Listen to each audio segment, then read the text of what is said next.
In the year 2012, Professor Miguel Anxo Bastos gave a lecture at the University of San Carlos in Guatemala, where he compared socialism with capitalism, and also reflected on the path through which societies left poverty behind and achieved economic prosperity. And it was at that conference where he said one of his most famous and recognized phrases: "Solution to poverty, no other way. Capitalism, savings, hard work, nothing else can solve it." During a recent interview with La Nación, Javier Milei, the president of Argentina, made reference to Professor Miguel Anxo Bastos' concise teaching as he explained the necessary path that Argentina must undertake in order to recover from its current challenges and return to a state of prosperity. Many people are saying, when the interview on C5N, he says, well, but is there a light? Yes, the only way out. Miguel Anxo Bastos would tell you capitalism, savings, and hard work. But of course, as I say, this whole capitalism, savings and hard work thing is still a very condensed lesson. And not everyone who hears it has to quickly comprehend the reasons why, indeed, the path to wealth, the path to abandoning poverty, goes through capitalism, savings and hard work, as it is essential to grasp these principles for achieving financial success. Let's break down the terms, therefore. First of all, capitalism. Capitalism is an economic system based on private ownership of the means of production, whose objective is the continuous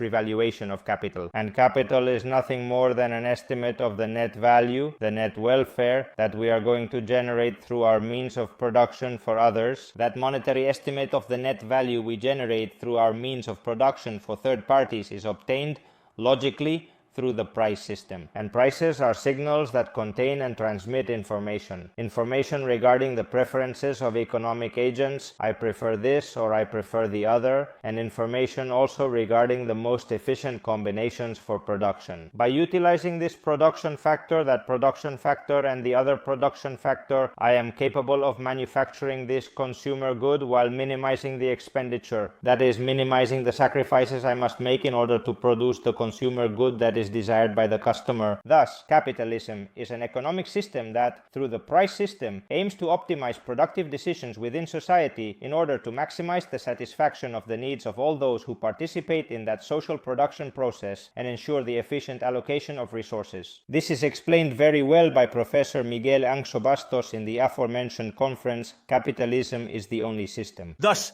what can be computed? It possesses a pricing system, and above all, it possesses a system of benefits that is of utmost importance. And the prices and benefits are similar to lights that guide us. They are like lighthouses in the night. They tell us, the high profit, invest here. Your capital has to be taken away from where it earns less to where it earns more. And that's it. It is a process of perpetual evolution. Capital is always invested in the best possible way. If there is no restriction, it is always invested in the best possible way. And prices always reflect all that enormous amount of information behind it. All prices tell us what needs to be produced, how much needs to be produced, how should it be produced, where to produce, what quality, what quantity, who should produce, highly skilled workers with low wages or workers with high wages. All prices tell us.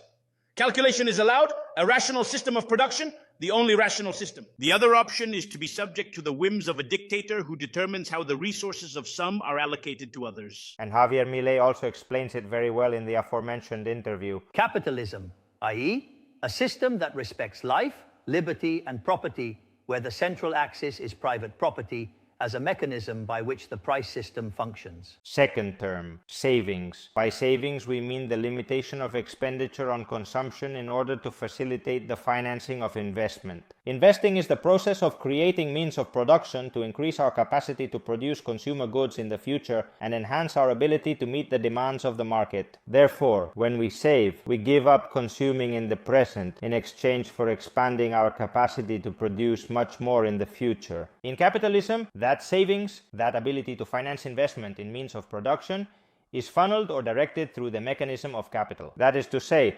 saving and investment are directed towards increasing not any future capacity for consumer goods production, but towards increasing the future production capacities that we currently judge to be more valuable. We judge them to be a priority. Thus, the rational and efficient investment of savings becomes the accumulation of capital, and that sustained accumulation of capital over time is what explains the multiplication of our capacity for production, leading to the multiplication of our well-being and the overall improvement of our quality of life. This precisely is one of the most brilliant excerpts from Professor Bastos' conference. What differentiates a rich country from a poor country is basically the per capita capital endowment. What sets apart a Swiss peasant from a peasant?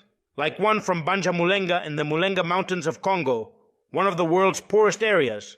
What is the differentiating factor? Because in Switzerland there is no poverty, and in the Congo there is. Because in Switzerland, the Swiss worker works with a tractor while sick. They have a power of 500 horsepower. That is to say, their workforce, their muscles multiply by 1,000 or 1,000, and in a single day, he does the work of 200 men from before. Thus, it produces wheat about 200 times more than before. The Muleng worker from the Muleng Mountains keeps working as always, in a non-capitalist, non-capitalized manner. You work with a thin ox, with your hands, or with wooden cattle. Thus, its productivity is 100 times lower. Then I say, in some countries in Europe, they started working with capitals. They were enormously saving countries, enormously frugal, enormously capitalist. They capitalized, saved, and bought machines. They used steam machines instead of working manually. Instead of transporting goods with oxen, they began to transport them by rail. That multiplied their productivity, and little by little, each worker became richer. And that spread like an oil stain. I mean, what needs to be explained is wealth, not poverty. Poverty has always been the condition of humanity. And it is also a concept that my law summarizes very adequately. Savings, that is, the only way you will get ahead is if you have higher salaries. To have higher salaries, you need higher productivity. To have more productivity, you must invest. And to invest, how will you finance it? The air? No. You finance it with savings. And finally, I work hard. What does Professor Bastos mean exactly when he states that hard work is one of the conditions for a society to prosper? Well, in the previous conference, Professor Bastos does not explain it, he does not clarify it, but in the first live stream we had on this channel with Professor Miguel Anxo Bastos back in 2021, I did have the opportunity to ask him about it, and this was his response. It is something that is frequently overlooked. A town can have a free market system, but a town, for instance, populated by individuals who are intoxicated, no, it is an illustration. They say there are villages in Africa that spend all day eating something called cat, like a thing they chew. Sleeping just like, yes, let us go drugged, but being drugged is not identical to doing nothing. We won't get much capitalism from there. No, because capitalism also requires quality work, punctuality, seriousness in dealings, doing things well, diligence, certain activity, in other words, proactivity.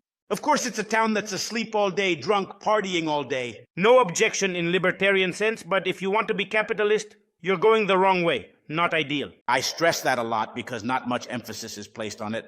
It's only seen as commerce, and that's not sufficient. What Professor Miguel Anxo Bastos is saying here is that the efficiency of capitalism also depends on certain underlying cultural values that can contribute to accelerating or slowing down and hindering the development of productive forces, that is, productivity and therefore the improvement of society's living standards. A more proactive, more diligent, more hardworking, more dedicated, more responsible, more austere, more innovative, more reliable society is one that, through its activity, will create more wealth than a society that does not possess all these underlying cultural values. The measure that people work hard, save and invest, we will have more productivity and we will succeed. Economic freedom, investment and effort. Hopefully those conditions will end up happening in Argentina.